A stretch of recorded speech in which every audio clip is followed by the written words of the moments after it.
tardes. Lo primero que hago es presentarme. Soy Cristina, responsable del Departamento de Docencia de la Fundación Teófilo.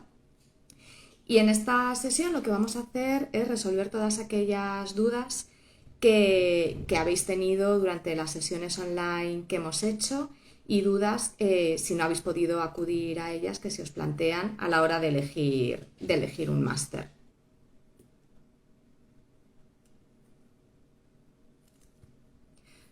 Bueno, una de las dudas que más nos habéis planteado en los eventos es oportunidades laborales más allá de Madrid y Barcelona. Es cierto que Madrid y Barcelona son los grandes centros donde podemos encontrar la gran mayoría de laboratorios farmacéuticos, de CROs. Sin embargo, en el resto de España también existen oportunidades laborales, ¿no? Muchas veces de cara a todos los que venís de otras comunidades a estudiar aquí y luego queréis volver a vuestra tierra, deciros que esta posibilidad existe, tanto para ensayos clínicos como para laboratorios farmacéuticos. Tenemos, por ejemplo, en la zona del País Vasco, que varios de vosotros seréis de la zona norte, empresas como Ignitius, que es una consultora de ensayos clínicos, Cinfa, que se mueve tanto en Soria como en Pamplona, gestionando allí los ensayos, tienen también su planta de fabricación.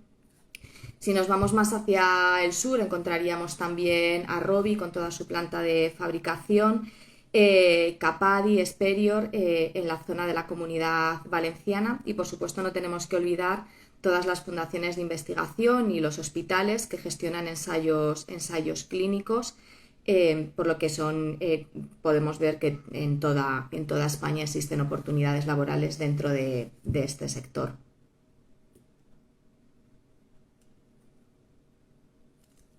¿Qué debe tener un buen máster para saber que elegimos bien, ¿verdad? Al final es una apuesta que se hace a nivel personal, pero también a nivel familiar muchas veces. Y entonces cada vez existen mayor número de formaciones, de másteres de este tipo en el mercado. Tenemos en versión presencial, en versión online, más largos, más cortos, con prácticas, sin prácticas. En toda esta oferta formativa que tenemos, lo más importante es asegurarnos de que el profesorado son profesionales en activo, ¿no? Que van a ser profesionales que además de darnos la materia, de darnos una formación, van a explicarnos cómo es ese trabajo dentro de la realidad de la empresa y van a darnos pequeños consejos, pequeños tips de cómo llevar adelante el trabajo que vamos a ejercer en unos meses. Asegurarnos también, ¿no?, de las prácticas, de que las prácticas están garantizadas y que tienen un mínimo de duración de 6 meses. Para poder entrar en el mercado laboral es necesario tener una experiencia profesional, aunque sea en prácticas, de un mínimo de 6 meses. A nuestras puertas llegan multitud de personas que han hecho formaciones sin prácticas y que no encuentran esa primera oportunidad. Las mayorías de las empresas del sector trabajan ya con escuelas y cogen a su personal, a sus trabajadores, habiendo probado, ¿no?, en prácticas cómo es el funcionamiento y lamentablemente es una puerta de entrada y es difícil entrar al sector de otra manera. Asegurarnos también, ¿no?, de que existe una bolsa de empleo después. Nos lanzan una pregunta y termino esta parte y te contesto, Beatriz. Una bolsa de empleo posterior, ¿no? Aseguraros de que esa formación, de que esa inversión que vamos a hacer de tiempo, de dinero, después tiene más recorrido. No solamente es un máster, sino que la escuela nos va a acompañar a lo largo de nuestra carrera profesional. Eso es un punto de valor y es algo importante también. Por supuesto, los convenios, que los convenios que tenga la escuela con las empresas sean convenios de calidad, que tengan un porcentaje alto de contratación, no que simplemente sea una entrada y salida de becarios, sino que realmente haya un compromiso, siempre que las circunstancias se den por parte de la empresa, de formar para poder ofrecer una oportunidad laboral después. Y por supuesto, asegurarnos de que el máster que vamos a hacer está reconocido en el sector, ¿no? Para esto es importante tener en cuenta ese aval universitario. ¿Por qué? Pues porque estamos viendo que la normativa de prácticas en los últimos años está sufriendo muchísimos cambios y es importante que la escuela pueda adaptarse a todos esos cambios. Estos serían un poco las cosas más importantes que tenéis que tener en cuenta a la hora de elegir un máster.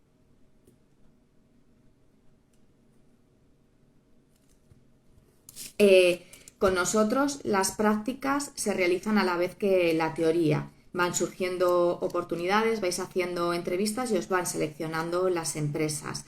Creemos que esta es la mejor manera, ¿no? Que hagáis la parte teórica con la parte de prácticas a la vez, pues porque ya vais recibiendo un contenido, conceptos que en un principio os resultan desconocidos y vais trabajando también en ellos, ¿no? En la práctica, por lo que vais a poder asimilar de una forma muchísimo más sencilla y más instintiva en el propio aprendizaje, porque al final creemos que las cosas se aprende tocando, ¿no? Es cuando nos surgen las dudas, cuando nos asaltan cosas que no habíamos comprendido de manera teórica. Por eso en nuestras formaciones las prácticas se realizan a la vez que la teoría.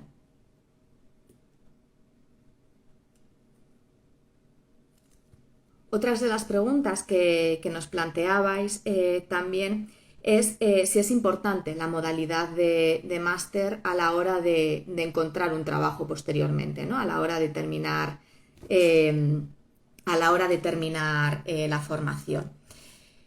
¿Es importante? Bueno, tenéis que tener en cuenta que siempre que hacemos un máster de manera presencial, el contacto con los compañeros de nuestra misma promoción es un contacto directo en el que vais a poder trabajar, en el que hacéis cuadrilla, pandilla después de las clases y ese es vuestra primera red de contactos. Tenéis que pensar que los 30, los 20 estudiantes, compañeros con los que hacéis el máster van a ser profesionales igual que vosotros, van a hacer unas prácticas, van a ser contratados y es gente con la que os lleváis bien y tenéis que pensar que en España el 80% de las ofertas laborales que se mueven a través de contactos, de personas conocidas, de compañeros de trabajo, excompañeros, por lo que tener esa primera red de contactos siempre es importante.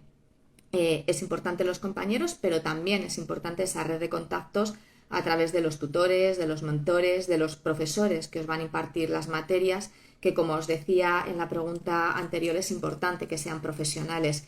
Por lo mismo, ¿no? Para tener esos primeros contactos con personas del sector. Es importante también tener contacto con la coordinación, con los mentores del máster, ¿no? Con los profesionales que gestionan la formación. Esto siempre es mucho más sencillo de una forma presencial, ¿no? Poder presentarte en un despacho, poder hacer una reunión y en dudas de necesito revisar mi currículum, necesito ensayar una entrevista de trabajo o hay un conflicto en la clase o cualquier otra duda, pues esa presencialidad de poder trabajar de tú a tú de una forma mucho más cercana. El seguimiento también para los coordinadores de máster es mucho más sencillo de manera presencial, ¿no? Porque hay muchas veces que no contamos las cosas por email, no contamos las cosas por teléfono hasta que todo es grave e importante y sin embargo en ese día a día en el que colaboramos los coordinadores, colaboramos con los compañeros, con los profesores, con los alumnos, las cosas se arreglan y se solucionan muchísimo antes. Y luego, por supuesto, una de las cosas muy importantes también en esa modalidad es la posibilidad de hacer talleres presenciales, de tocar la documentación, de hacer casos prácticos, esa parte del networking. Eso también es algo esencial en un máster de este tipo, ¿no? Porque muchas veces si no os enfrentáis a una teoría online con materiales pues que están creados para una formación online, pero luego en la práctica pues vemos que esos materiales son diferentes, que en los casos prácticos se trabaja de manera diferente. Un poco la idea siempre en la presencialidad es poder trabajar en equipo, poder aunar diferentes ideas y esto podrían ser un poco las grandes diferencias entre las diferentes modalidades de formación que existen.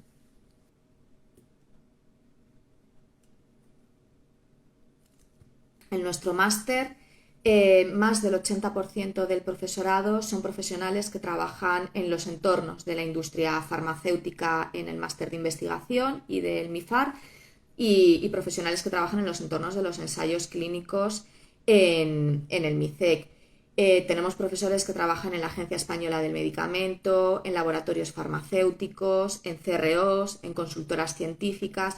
Un poco lo que siempre vamos a tratar es de que estos profesores además puedan darnos su experiencia personal, puedan darnos pequeños tips de cómo se trabaja en realidad en las empresas, pero además que siempre tengamos visiones diferentes. En cada empresa se trabaja de una manera, no es lo mismo un laboratorio farmacéutico que una CRO, por lo que siempre vamos a tratar de que haya profesores con diferente background, profesores que vengan de diferentes empresas para que siempre podáis tener visiones muchas veces contrapuestas, pero complementarias entre sí, intentando que siempre tengáis una visión lo más general posible del sector.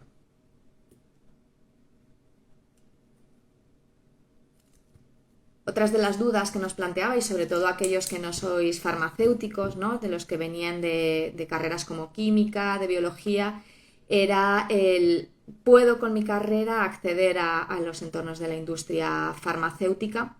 Y la realidad es que sí, que actualmente no existe diferencia entre un farmacéutico, un biólogo, un químico. Lo que se pide en las empresas es una persona con una carrera de ciencias de la salud y un máster, o bien de ensayos, o bien de industria farmacéutica, de comercialización del fármaco. Y el punto diferente entre quienes sois elegidos un poquito antes para entrar las prácticas y un poquito después suele ser el inglés. Ese suele ser el punto diferenciador entre los diferentes perfiles, pero no la carrera desde la que accedéis. Igual, a la hora de buscar un empleo posteriormente a la finalización del máster, ya no existe una distinción entre carreras porque cada vez hay más grados, biotecnología, biomedicina, biólogos, por lo que la diferencia es mínima.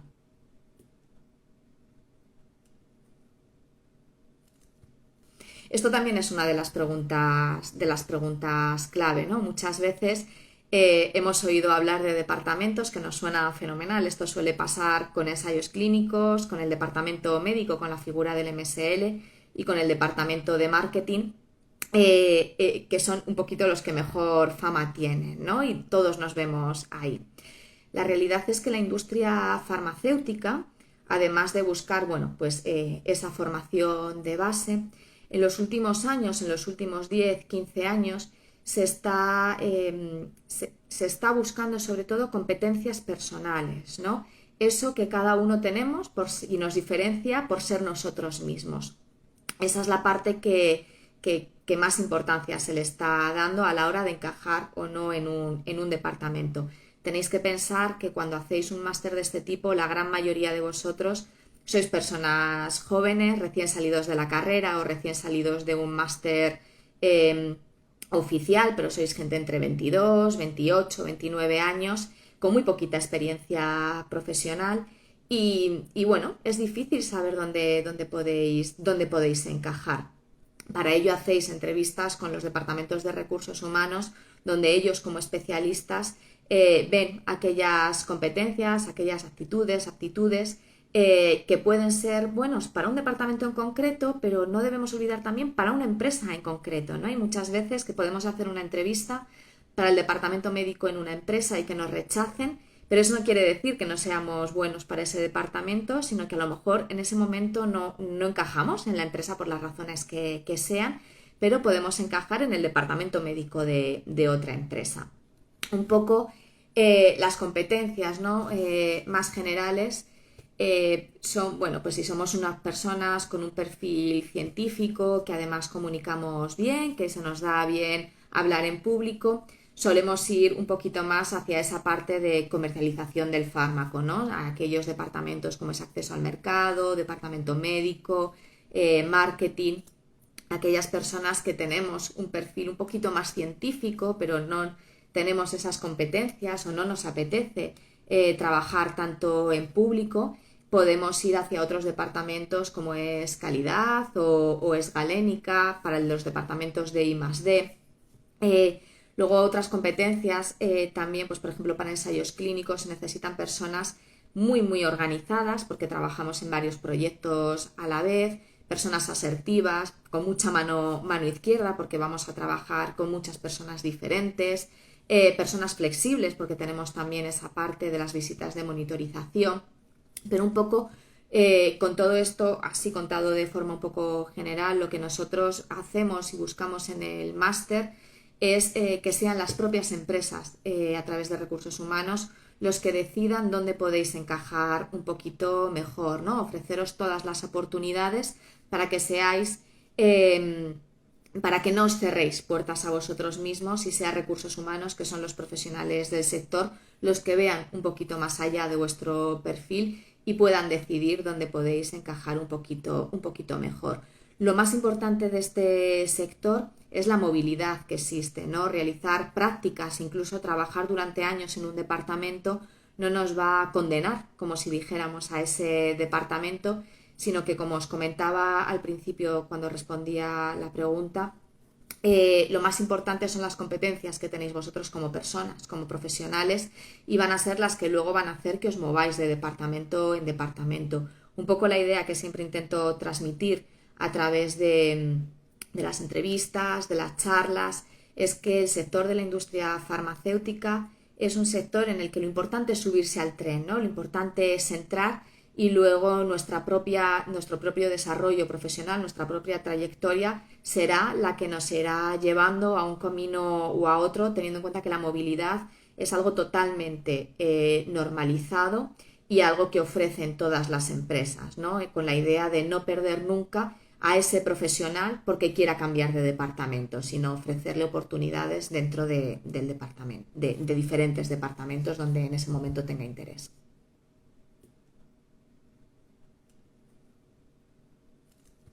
Nos escribíais en los eventos si es necesario tener un doctorado, gracias a ti Beatriz, un doctorado para poder acceder a la industria farmacéutica, ¿no? Muchos os planteáis la idea de acabo de terminar la carrera, ¿qué hago? ¿Sigo estudiando, ¿no? Por la vía científica, hago un doctorado o hago primero un máster, ¿no? ¿Qué va delante de qué?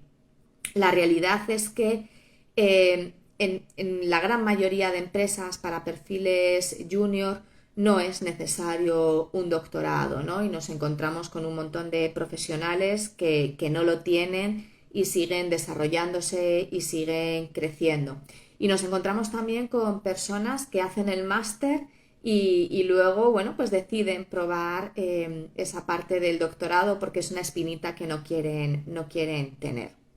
Algo que tenéis que tener presente es que este tipo de másteres, al ser con prácticas y con prácticas, bueno, pues largas, ¿no? Entre 6 meses y un año, muchas veces los perfiles más senior, los perfiles a partir de los 32, 35 años, son más complicados, ¿no? Porque nos encontramos ya con una experiencia importante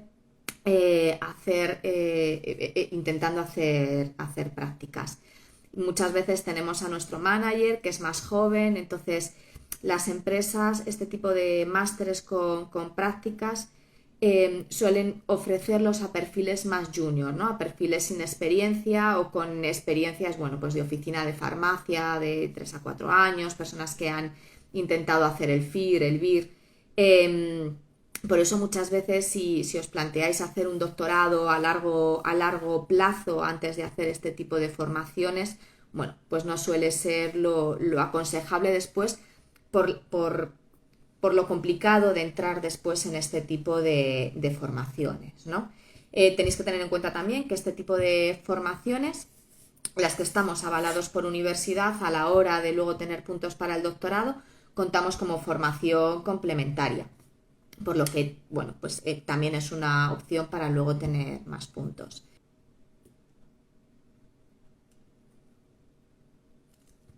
En esto, bueno, los datos avalan todas las respuestas. El sector de la industria farmacéutica es uno de los sectores donde más tipo de contratación indefinida, menos contrato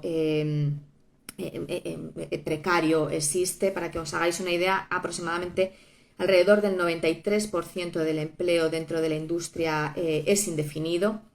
En esto también la igualdad, ¿no? La igualdad dentro del sector es una igualdad real, es en el sector donde menos diferencia salarial existe entre géneros. Aproximadamente alrededor del 40%, casi el 40% de las nuevas contrataciones son empleo joven, menor de 30 años, y los miembros de los comités directivos, el 45% son mujeres, ¿no? Por lo que estamos hablando siempre de un sector con un empleo de calidad y con esa capacidad de desarrollo profesional, ¿no? Tienen planes completamente definidos dentro de recursos humanos para ir creciendo anualmente, para ir pasando de posición y mejorando profesionalmente, y luego también esos planes definidos también de movilidad transversal a otros departamentos.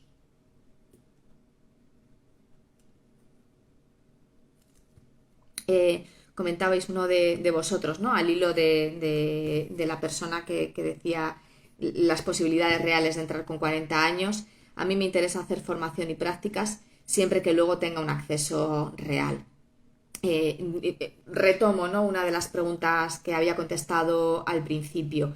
Realmente entrar en este sector sin prácticas es complicado, ¿no? Siendo perfiles juniors sin experiencia, la puerta de entrada son las prácticas, porque es un poco como está montado todo a través de convenios de colaboración con escuelas que tenemos estas formaciones.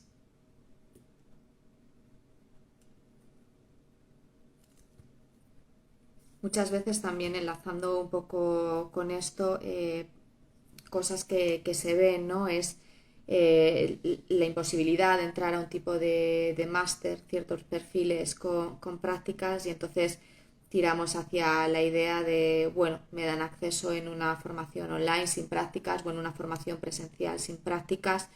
Retomo la idea inicial, ¿no? Las prácticas son una puerta de entrada, la puerta de entrada mayoritaria. ¿Puede entrarse al sector sin prácticas?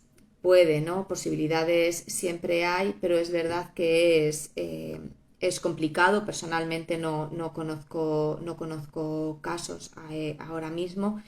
Eh, y si vemos las ofertas de empleo, siempre piden un mínimo de 6 meses de prácticas, de 6 meses de experiencia donde cuentan esas prácticas.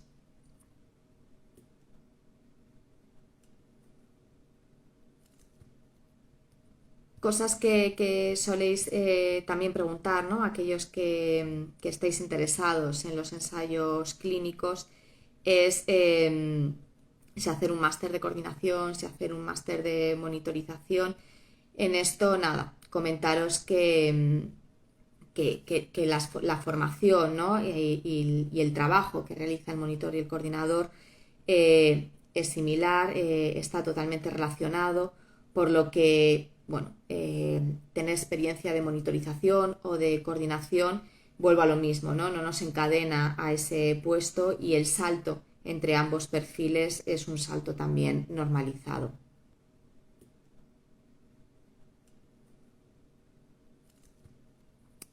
Comentabas, ¿no? Soy farmacéutica de 43 años con experiencia en farmacia y hace años que quiero hacer el cambio.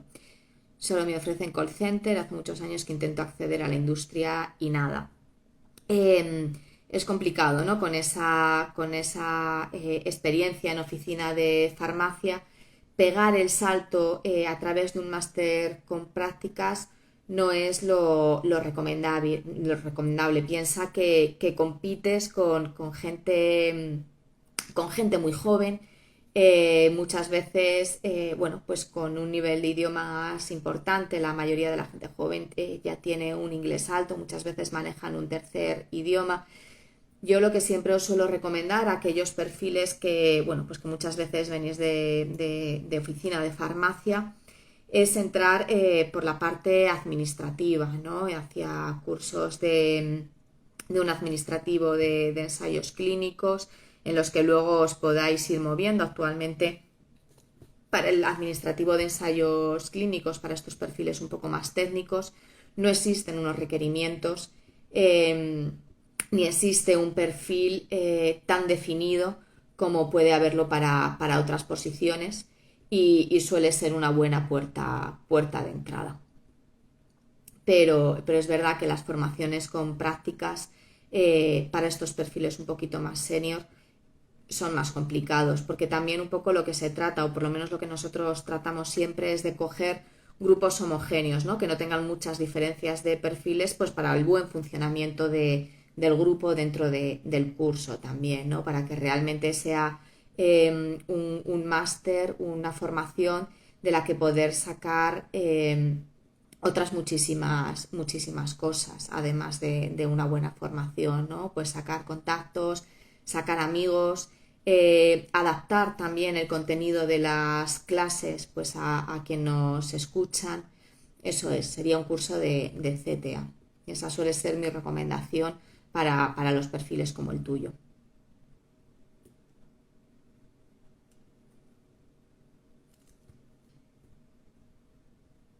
Sí, dentro del perfil de CTA, el CTA tiene, bueno, existen varios perfiles, cada vez se divide más porque cada vez hay más trabajo de este puesto, entonces tienen una trayectoria profesional grande, ¿no? Desde esos CTAs más junior hasta poder eh, gestionar una coordinación, ¿no? de administrativos, a poder especializarte en uno de los perfiles de contratos y pagos o de puesta en marcha o especializado en el trial master file o en esa figura un poco más de apoyo al monitor. Sobre todo las CROs, las grandes CROs tienen equipos tremendos de CTAs y luego, bueno, pues sí que existe muchísimo movimiento y la posibilidad de hacer carrera profesional. Un poco lo que os dejo, ¿no? Y como nota final es que una de las cosas más importantes para elegir una formación es preguntar, ¿no? Hacer siempre ese trabajo a través de los alumnos, de los exalumnos de la escuela. Preguntar, todas las escuelas o la gran mayoría tiene un apartado de alumnos dentro de su LinkedIn. Preguntar, ¿no? Hacer ese trabajo de investigación para ver cómo se hacen las cosas realmente, ¿no? Cómo es esa gestión de las prácticas, esa gestión del alumnado, cómo son esa calidad de prácticas, cómo es el profesorado, cómo, bueno, pues que preguntéis, que investiguéis, porque al final la gente que pasa por nuestras manos es la mejor balanza, va a ser quien nos dé esa información más fiable de cómo se funciona realmente en esa formación.